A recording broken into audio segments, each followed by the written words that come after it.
දූල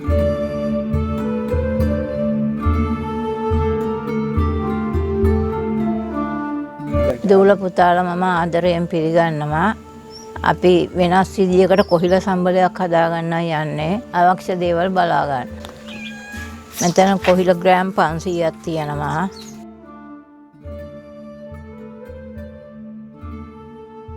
රතු ලුණු ගෙඩි 20ක්, අවමිරිස් කරල් 4ක්, ලුණු කුඩු ස්වල්පයක්, බලකඩ, ගම්මිරිස්. එහි ඉස්ම ස්වල්පයක් සහ පොල් තෙල් සාදා ගන්නා ක්‍රමය බලා ගන්න. මුලින්ම කොහිල ටික ලියා ගන්න.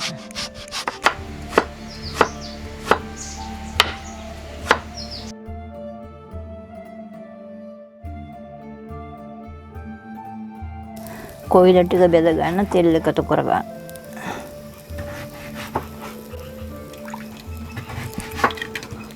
ලුණු කුඩු චුට්ටක් දාලා මේ ලියාපු කොහිල කවලම් කරගෙන තමයි තෙලට දාන්න ඕනේ. කොහිල වල කහට පිපෙන නිසා මේ බියලිය බදින්නේ.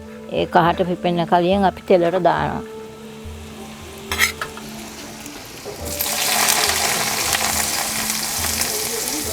ගොඩක් කට්ටිය කරන්නේ කොහිල ලියාලා වතුර දානවා. වතුර දාලා පස්සේ හොදලා මිරිකලා ගන්නවා. එහෙම කරන්නේ ඒගොල්ලෝ කහට පිපෙන නිසා. මේක ලියලිය තෙලේ දාලා බෙද්දම කහට පිපෙන්නේ නැහැ. වැඩි තෙල් උරන්නෙත් නැහැ, වතුර උරන්නෙත් නැහැ. දැන් මේ කොහිල ටික බැදීලා මේ විනාඩි 5කට විතර පස්සේ තමයි මේ ගන්න. තෙල් බේරෙන්න කිරි කොට්ටකට දාන්න ඕනේ.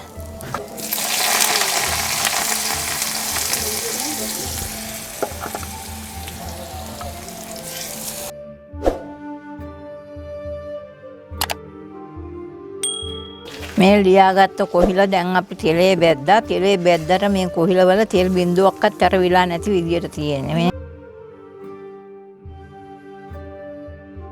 මේ කොහිල සම්බලයට තමයි මේ කොහිල බැදලා ගත්තේ. දැන් කොහිල සම්බලය හදා ගන්නයි හදන්නේ.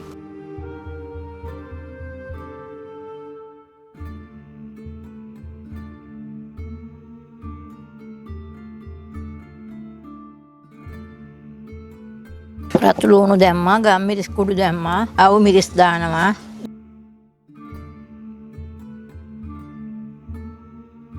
ලුණු කුඩු දැම්මා.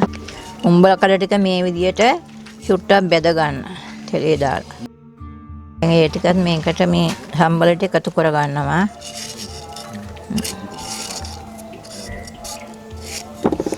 දෙහි ඇඹුල් දානවා. දැන් සියල්ලම දාලා අනා ගන්නවා කොහිල සම්බලේ.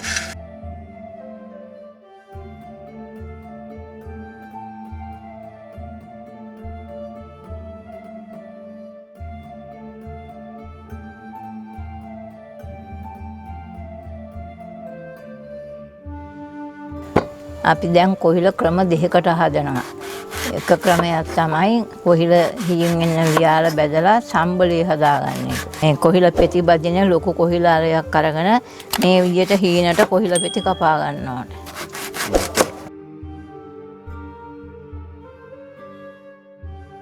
අපි දැන් කොහිල පෙති බැදීම සඳහා අවශ්‍ය ද්‍රව්‍ය බලා ගනිමු. මේ විදියට කපාගත්ත මේ රවුම් කොහිල පෙති කඩලප ග්‍රෑම් 100ක්, මිරිස් කුඩු ස්වල්පයක්, ලුණු කුඩු ස්වල්පයක්, ගම්මිරිස් කුඩු ස්වල්පයක්, ඒව දිය කරන්න වතුර ස්වල්පයක්. සාදා ගන්න ආකාරය බලමු.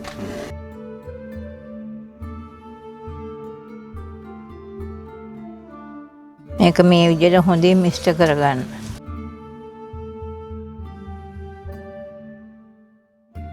එහෙම වතුර එක්කහු කරගන්න.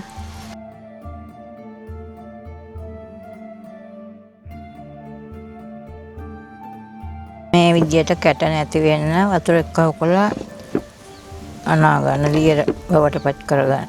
මෙන්න මේ විදියට කඩල පිටියක හදාගෙන මේ පෙති මෙහෙම දමලා පොඟවලා තෙල් එකට දාන්න.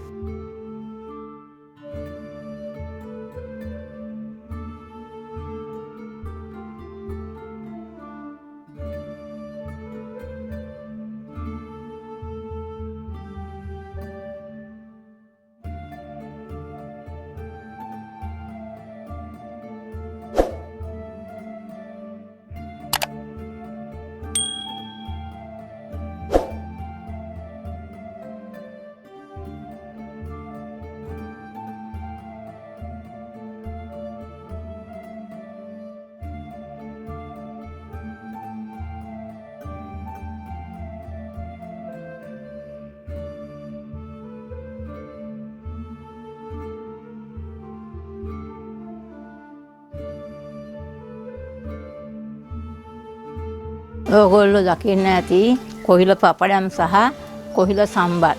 සාදා ගන්න ආකාරය ඕගොල්ලෝ දැක්කනේ. මේ වගේ ඕගොල්ලොත් මේ විදියට හදාලා මට ಗುಣ දොස් කියන්න. පොඩි ළමයි කොහිල කන්නේ නෑනේ මේ විදියට හදලා දුන්නාම කාවි. දිගටම අපි සමග රැඳී සිටින්. මේ වගේ තවත් රසබර වීඩියෝ එකකින් යලි හමු වෙමු. දූල පුතාලාට බුදු සරණයි දෙවි පිහිට.